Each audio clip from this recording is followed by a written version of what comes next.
It's interesting to me that the Christian church would do it at the closest to the full moon, which is like the feminine and is pagan. It's not like the Christian church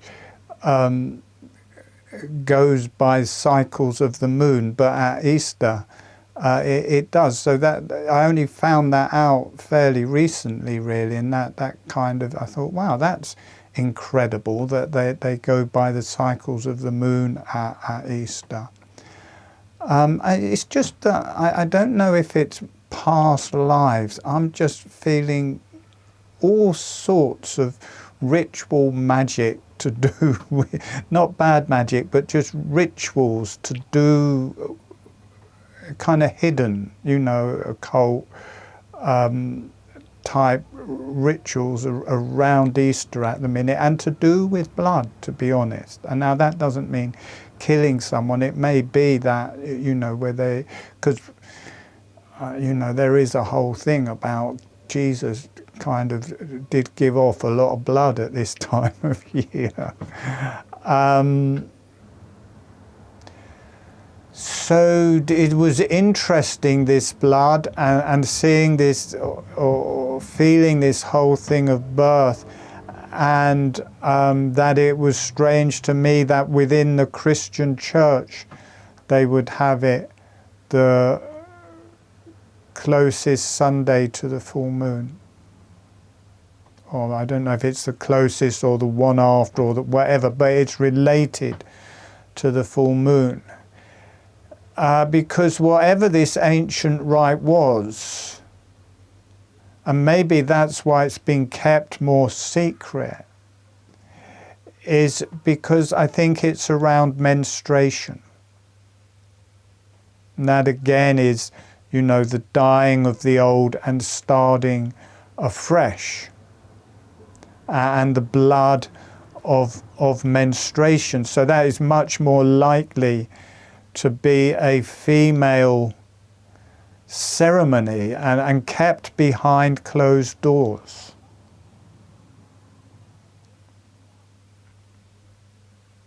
The more feminine rites were often much more done in just small groups.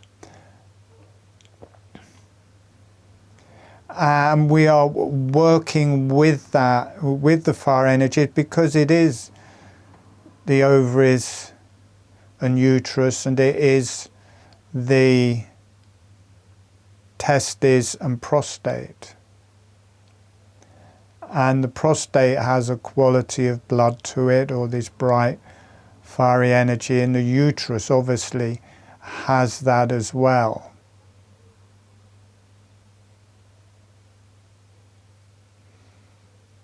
So that has somehow been passed into the Christian church, which is strange, because I see the Orthodox churches as so much to do with just God, the spiritual energies telling you what to do. Whereas obviously as soon as you connect something with menstruation, it's very much to do with the earth, very much to do with the moon, very much to do with the feminine cycles.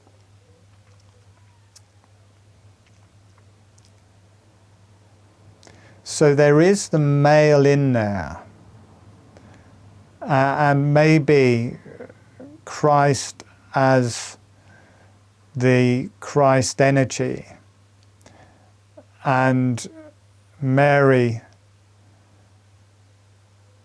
as the female energy. I'm not sure whether Mary Magdalene was the young, I guess Mother Mary is his mother and Mary Magdalene was his girlfriend.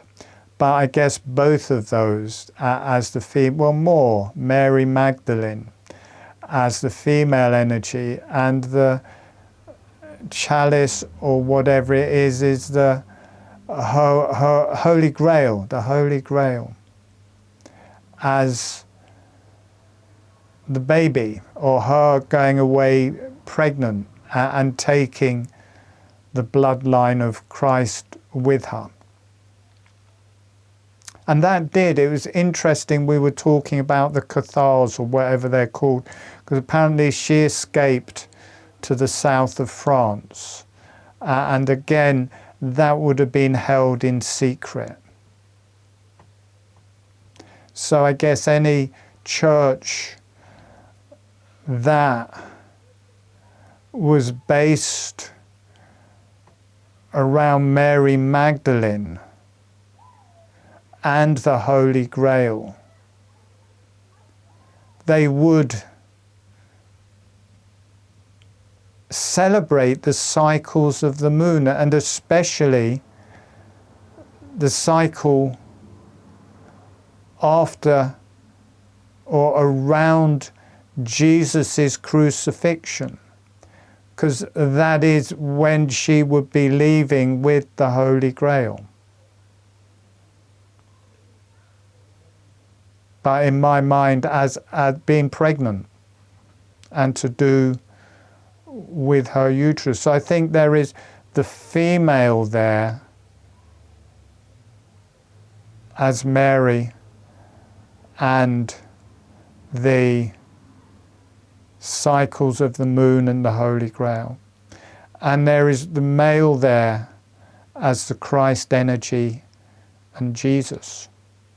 So I think I was right in this Easter festival being a blood rite, because it is about blood, and it is about the Holy Grail, and it is about menstruation and the interaction with that, with the Christ energy or the spiritual male energy. And you have the connection to the earth and the feminine, and the connection to the spiritual and the Christ energy. So I think we have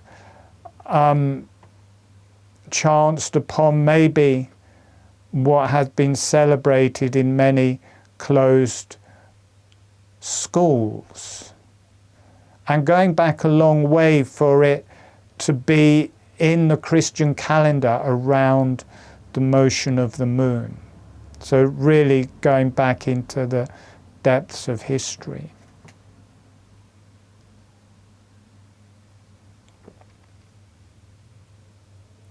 And I can just see that. I can see blood, I can see a newborn baby, and just the energy of that, just the sacredness of that.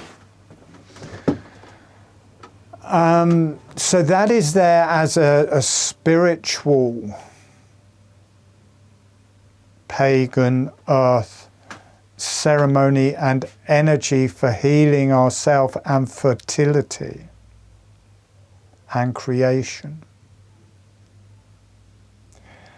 And there is the fire circuit, very timely webinar, I must say. The fire circuit of holographic breathing, and we are working with the blood, as I mentioned in the